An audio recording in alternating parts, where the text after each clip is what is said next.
میرے سوالات کی وہ چھاٹ سے حیران رہ گئی، پھر کہنے لگی، بھئی مجھے اتنا نہیں معلوم، تم یہ ساری باتیں امی بابا سے پوچھو، انہوں نے ہی اسے پسند کیا اور رشتہ طے کیا ہے۔ فرح کے ابو اس کے والد کے جاننے والے ہیں، وہی ان کو لے کر ہمارے گھر آئے تھے۔ امی نے مجھے صرف ان کا نام بتایا ہے۔ میں نے پوچھا، کیا نام بتایا ہے؟ باجی بولی، میر عالم۔ یہ نام سنتے ہی مجھے اپنا دل رکتا ہوا محسوس ہوا۔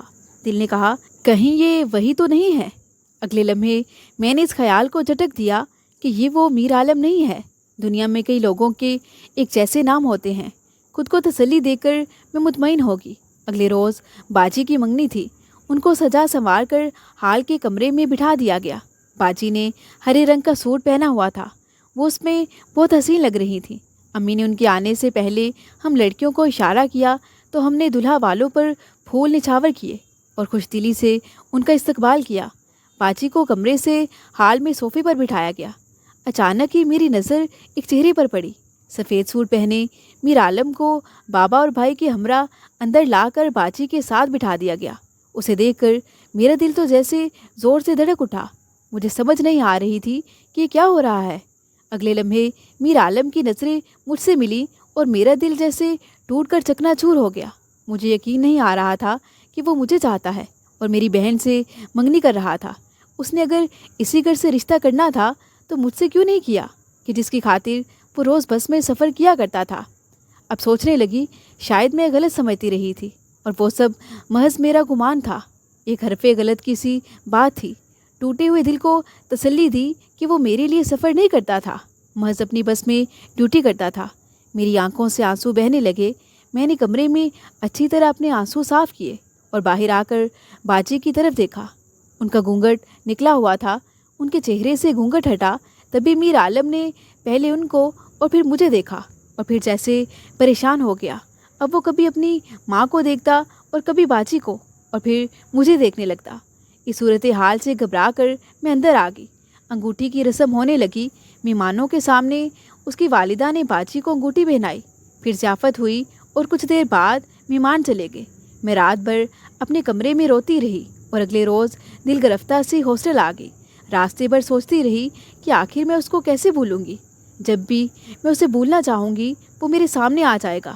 2 روز بعد وارڈن نے آ کر مجھے بتایا کہ تم سے کوئی میر عالم ملنے آیا ہے، کیا تم اس کو جانتی ہو؟ میں نے ان کو بتایا کہ ہاں، میرے ہونے والے بہنوئی ہیں۔ تب وارڈن نے ملنے کی اجازت دے دی۔ میں آج پہلی بار اس سے مخاطب ہوئی تھی۔ حیرت سے اس سے پوچھا، آپ مجھ سے کیوں ملنے آئے؟ خیریت تو ہے؟ وہ کہنے لگا، میں رات بھر سو نہیں سکا کیونکہ جو کچھ ہوا ہے غلطی سے ہوا ہے۔ تمہاری دوست فرح نے میری امی کو آپ کا نام مہروز ہی بتایا تھا۔ میں نے آپ کے رشتے کے لیے امی کو بھیجا تھا اور ان کو بھی آپ کی بہن پسند آ گئی۔ آپ ہاسٹل میں ہوتی ہو یہ مجھے نہیں معلوم تھا۔ فرح نے مجھے بھی تمہارا نام مہروز ہی بتایا تھا۔ مجھے یہ بات کسی نے نہ بتائی کہ آپ 2 بہنیں ہو اور آپ کا نام مہنور ہے۔ مجھے تو آپ کا نام معلوم ہی نہ تھا کہ آپ مہروز ہو کہ مہنور۔ جو فرح نے بتایا یقین کر لیا۔ میر عالم بہت پریشان لگ رہا تھا اور اس مسئلے کا حل چاہتا تھا۔ میں نے کہا، میں تمہاری کیا مدد کر سکتی ہوں؟ وہ کہنے لگا، آپ اپنی امی کو صاف صاف بتا دو۔ میں نے بھی اپنی امی کو سب بتا دیا ہے کہ جس لڑکی سے میں شادی کرنا چاہتا ہوں وہ بڑی بہن نہیں چھوٹی ہے، لیکن میری امی اب یہ منگنی برقرار رکھنا چاہتی ہیں۔ وہ کہتی ہیں کہ ایک بہن سے منگنی ختم کر کے دوسری بہن سے منگنی کرنا شریفوں کا شیوا نہیں ہے۔ اب جو ہو گیا سو ہو گیا، اللہ تعالیٰ کی بہتری شاید اسی میں ہوگی۔ میں سوچ رہی تھی کہ کیا سے کیا ہو گیا ہے، لیکن اس میں میر عالم کا بھی کوئی قصور نہیں تھا۔ جانے فرح نے مجھ سے کون سا غصہ اور کب کا حسد نکالا تھا۔ وہ اگر میرا صحیح نام بتا دیتی تو مجھے میرا محبوب مل جاتا، لیکن اب کیا ہو سکتا تھا؟ جہاں تک باجی کا تعلق تھا ان کو کوئی فرق نہیں پڑتا تھا۔ ان کو کوئی اور رشتہ مل جاتا وہ ادھر بھی سیٹ ہو جاتی۔ انہوں نے تو میر عالم کو دیکھا تک نہیں تھا۔ میں اپنے دل کا حال باجی کو نہیں بتا سکتی تھی۔ میر عالم کہہ رہا تھا کہ اپنے والدین کو بتا دو کہ مجھے آپ پسند ہو، میں آپ سے شادی کرنا چاہتا ہوں۔ پر آخر میں نے لب کھولے اور کہا، میر عالم، کیا آپ کیسی باتیں کر رہے ہیں؟ اس بات سے میرے والدین کی عزت پر حرف آئے گا، ان کو دکھ ہوگا اور میں ان کی نظروں میں گر جاؤں گی۔ میں اپنی بہن کی خوشی نہیں چھین سکتی۔ وہ آپ کے نام کی انگوٹھی پہن چکی ہے۔ میں سارے خاندان میں بدنام ہو جاؤں گی کہ بہن کی خوشیاں کھا گئی۔ تب وہ روحانسا ہو کر کہنے لگا، ابھی کچھ نہیں بگڑا۔ جب آپ ماں روز کو بتاؤ گی کہ یہ سب غلط فہمی میں ہوا ہے تو ہو سکتا ہے وہ حقیقت کو تسلیم کر کے خود ہی کوئی فیصلہ کر لے۔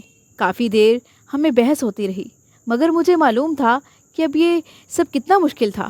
بالآخر میں نے کہا، میں آپ کو نہیں چاہتی، میں نے تو کبھی آپ کے بارے ایسا نہیں سوچا، شاید آپ کو کوئی غلط فہمی ہوئی ہے۔ اب جائیں اور میرے والدین کی عزت رکھ لیں۔ خدا کے لیے ہمارے خاندان کی پگڑی مت اچھالنا۔ اگر آپ کو مجھ سے محبت تھی بھی تو آپ کو میری خوشی کا خیال کرنا چاہیے، کیونکہ محبت کرنے والے ہر اس بات کا خیال رکھتے ہیں جو ان کے محبوب کو پسند ہوتی ہے۔ میر عالم بھاری قدموں سے لوٹ گیا۔ میری دل گرفتہ باتوں کے باوجود اس نے چاہا بھی کہ منگنی توڑ دی جائے، مگر اس بات پر اس کے گھر والے بھی راضی نہ ہوئے۔ وہ بھی خاندانی شریف لوگ تھے۔ انہوں نے میر عالم کو سمجھایا کہ لڑکی والوں کے دل پر اس عمر سے کیا گزرے گی، وہ خاندان میں کیا منہ دکھائیں گے، وہ کس کس کو جواب دیں گے، کس کس کا منہ بند کریں گے۔ مگر میر عالم کو کوئی حل نہیں سوچتا تھا۔ ایک طرف والدین کا دباؤ تھا اور دوسری طرف میری باتوں سے مجبور تھا۔ بس اسی کو قسمت کا لکھا کہتے ہیں۔ وہ چاہنے کے باوجود مجھے حاصل نہ کر سکا اور نہ ہمارے گھر سے رشتہ توڑ سکا۔ اس کے والدین نے اسے اتنا مجبور کیا کہ اسے واقعی ماں روز سے شادی کرتے ہی بنے۔ ادھر میرے دل کا کیا حال ہوا مت پوچھیے۔ مجھے میر عالم کے سوا کوئی اور نہ بھا سکا۔ جی چاہتا تھا کہ کہیں دور چلی جاؤں۔ پڑھائی سے جی اچاٹ ہو گیا۔ پہلی پوزیشن لیتی تھی، مگر اب مر مر کر پاس ہوئی تھی، تاہم پڑھائی نہ چھوڑی۔ جب میرے فائنل پیپر تھے انہی دنوں باچی کی شادی ہو گئی۔ میں نے یہ وقت کیسے گزارا، کیسے پیپرز دیے، میرا خدا جانتا ہے۔ بہرحال پیپرز تو دینے تھے۔ رات کو چین نہ دن کو سکون تھا۔ جو یاد کرتی بھول جاتی، سامنے کتاب رکھی ہوتی اور خیالات ادھر ادھر پٹک رہے ہوتے۔ اپنی بہن کی خوشیوں کی خاطر یہ قربانی دی تھی۔ اپنے دکھ کا کسی پر اظہار نہیں کر سکتی تھی۔ ہر وقت یہی دعا کرتی کہ میر عالم کو میری بہن سے اتنی محبت ہو جائے کہ وہ میرا یا کسی اور کا خیال تک دل میں نہ لا سکے۔ خدا نے بھی کرم کیا۔ شادی کے کچھ عرصہ بعد تک تو میر عالم بجھا بجھا ہی رہا، مگر پھر واقعی اسے میری بہن سے شاید محبت ہوگی۔ اب وہ باجی کی ذرا سی تکلیف پر تڑپ جاتا تھا۔ جب ماں روز باجی میکی آتی تو ظاہر ہے وہ بھی ساتھ آتا۔ میں کوشش کرتی کہ اس کے سامنے نہ جاؤں۔ پھر میں نے یونیورسٹی میں داخلہ لے لیا اور وہاں کے ہاسٹل میں رہنے لگی۔ یوں گاؤں سے دور ہوگی۔ ایم فل کے بعد راولپنڈی کے کالج میں جاب مل گئی۔ یوں میں مستقل گھر سے دور رہنے لگی۔ میں اب گھر جانا بھی نہیں چاہتی تھی۔ میں اپنا سایہ بھی اپنی پیاری بہن پر پڑھنے نہیں دینا چاہتی تھی، لیکن خدا جو چاہے وہی ہوتا ہے۔ میری باجی کی زندگی خوشیوں بری اور رشک جنت تھی، مگر تیسرے بچے کی پیدائش پر وہ دوران زچگی جاں بھگ ہوگی۔ اب سوال ان 3 معصوم جانوں کا تھا جو نہ ددیال سے رشتہ توڑ سکتے تھے، نہ ننیال سے جدا رہ سکتے تھے۔ امی تو جوان بیٹی کے صدمے سے بستر سے جا لگی۔ ان کی حالت دیکھتے ہوئے بابا نے میرا تبادلہ گاؤں سے نزدیکی شہر میں کرا لیا تاکہ میں ماں کی آنکھوں کے سامنے رہ سکوں۔ میر عالم کی والدہ 3 بچوں کو نہیں سنبھال سکتی تھی اور نہ ہی اب میری امی ان کی دیکھ بھال کے قابل رہی تھی۔ مجبوراً مجھے کچھ ماہ تو کالج سے چھٹیاں لے کر بچوں کی ذمہ داری سنبھالنی پڑی۔ جلد ہی بچے مجھ سے اس قدر مانوس ہو گئے کہ میرے بغیر ایک پل نہ رہ پاتے تھے۔ میر عالم بچوں سے ملنے ہر دوسرے تیسرے روز ہمارے گھر آتے تھے۔ اب پھر سے ان کے دل میں میرے لیے سویا ہوا جذبہ بیدار ہونے لگا۔